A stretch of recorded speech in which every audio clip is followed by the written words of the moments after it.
Alright, so today we are removing the diffuser to install some new tips. There aren't any videos online really doing this process, so I made this really quick. Alright, so we're gonna do this a little unconventional. This goes here. This is gonna be the main part that comes off that connects both the bumper and the diffuser together. This is the hardest screw to get. We messed up the first time and just yanked it out completely.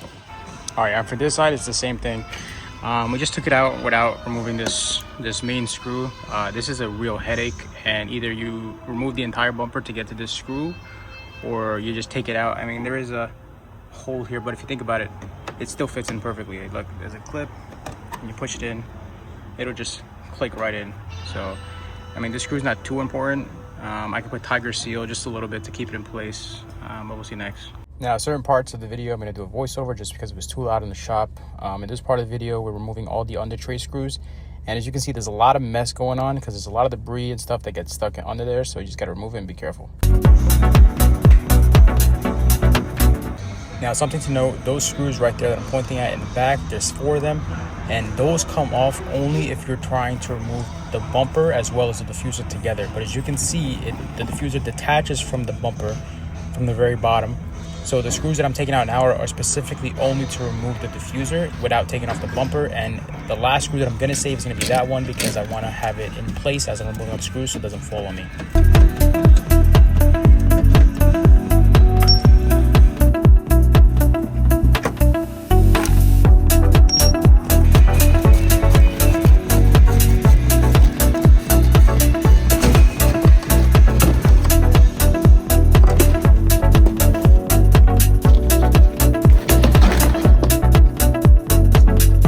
So in this part, this would be the time you're cleaning whatever debris is left over, because as you can tell, it gets pretty dirty down here.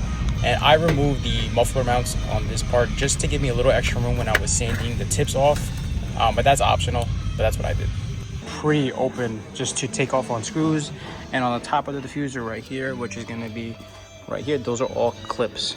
So every part of this is just clips. They clip on, clip off. That's pretty easy. Again, the hardest part is just removing those reflectors because you have to get under and over, but again, I just pulled it out. I mean, they're gonna go back in the same way. Nobody's really gonna know besides me. And then everything else is just a bunch of screws.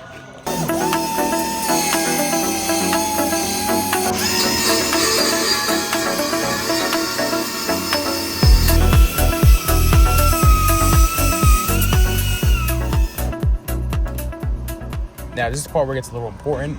The reflector is going to be held in with one screw, which is right here, and that you're going to have to reach under and over to get to, which is pretty tough. That's why I ripped it off. And this screw specifically, look at the way it's mounted. So you'd have to reach under the diffuser or take off the entire bumper in order to reach it. So in order to make that a little easier for me, I actually flipped the screw over, as you can see in the pictures, so that next time I'm trying to take off my diffuser, it'll be much easier for me to take it out because I could just reach through the hole where the exhaust tips are coming out of and unscrew it that way. And yes, a little more cleaning because this diffuser gathers a lot of debris.